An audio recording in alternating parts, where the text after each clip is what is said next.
Hi friends, hello. ఎలా ఉన్నారు అందరూ? Welcome back to my channel.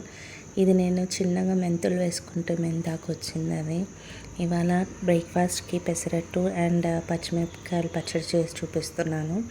మొన్న వడల్లోకి చేశాను అన్నాను కదా, కొంతమంది సబ్స్క్రైబర్స్ అడిగారు. సో అందుకని ఇప్పుడు చేసి చూపిస్తున్నాను మీకు. పచ్చిమిరపకాయలు ఎక్కువ తీసుకోవాలి, టమాటోలు తక్కువ తీసుకోవాలి. పచ్చిమిరపకాయల్లో ఇంకా టమాటో, అందులో పసుపు కొంచెం, దాని తర్వాత కొంచెం మెంతులు, కొన్ని మెంతులు ఎక్కువ వేసుకున్న చేదు వస్తుంది కాబట్టి కొన్ని మెంతులు వేసుకోవాలి. మెంతులు, మళ్ళీ కొంచెం నువ్వులు వేసుకుంటే కమ్మగా ఉంటుంది అనుకుంటారు, కానీ టేస్ట్ డిఫరెంట్గా ఉంటుంది, చాలా బాగుంటుంది. నువ్వులు వేసుకోవాలి అండ్ కొంచెం జీలకర్ర కూడా వేసుకోవాలి. దాంతోపాటు కొంచెం ఆయిల్, ఇవన్నీ మిక్స్ చేసుకోవాలి. ఇలా మిక్స్ చేసి అన్నా తీసుకోవచ్చు, లేదు విడిగా ఫస్ట్ పచ్చిమిరపకాయలు వేయించి కూడా తీసుకోవచ్చు. బట్ అది కొంచెం టైం టేకింగ్ ప్రాసెస్ అని చెప్పేసి నేనైతే ఇలా అన్నీ మిక్స్ చేసేస్తాను. ఆయిల్ అంతా మిక్స్ చేసేసి అంతా ఒకసారి కలిపేసుకొని స్టవ్ ఆన్ చేసి బాండీ పెట్టేస్తాను. అది బాగా మగ్గాలన్నమాట. కొంచెం అంతా ఒకసారి అట్లా మిక్స్ చేసుకొని మూత పెట్టేసుకొని మగ్గించుకోవాలి.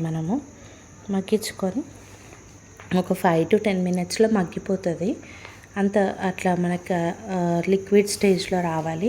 టమాటో పైన పీల్ ఉంటుంది కదా, అది కొంచెం ఊడేంత వరకు మనము చేసుకుంటే సరిపోతుంది అన్నమాట. ఇప్పుడు ఇందులోకి కొంచెం చింతపండు, మనకి పులుపుకి తగ్గట్టు, ఎక్కువ వేసుకున్నా కొంచెం టేస్ట్ అంత ఇదిగా ఉండదు, మినిమంగా చూసి వేసుకుంటే కొంచెం పులుపు కోసం అంతే. అది కూడా వేసేసి మూత పెట్టేసి మగ్గించుకోవాలి. దాని తర్వాత కొత్తిమీర కొంచెం వేసుకోవాలి. కొత్తిమీర కాడలు ఉంటాయి కదా, అవి వేసుకుంటే పచ్చడిలోకి చాలా బాగుంటుంది. ఈసారి ట్రై చేయండి, మీరు కూడా ట్రై చేసి ఎలా ఉందో చెప్పండి.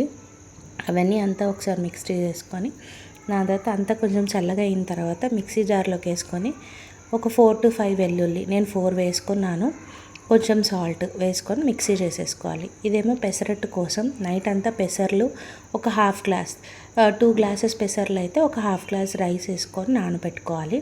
మార్నింగ్ మనకు కారానికి సరిపడా పచ్చిమిరపకాయ, చిన్న అల్లం ముక్క, ఇంకా ఆనియన్ వేసి మిక్సీ పట్టుకోవాలి. ఫస్ట్ అవన్నీ వేసేసుకొని దాని తర్వాత పెసరపప్పు, బియ్యం వేసుకొని మిక్సీ చేసుకోవాలి. కొంచెం వాటర్ వేసుకోవాలి అండ్ దాంట్లో కొంచెం జీలకర్ర వేసుకోవాలి.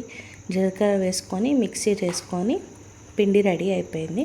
మళ్ళీ ఇందులో కూడా కొంచెం లైట్గా జీలకర్ర వేసుకుంటే టేస్ట్ బాగుంటుంది.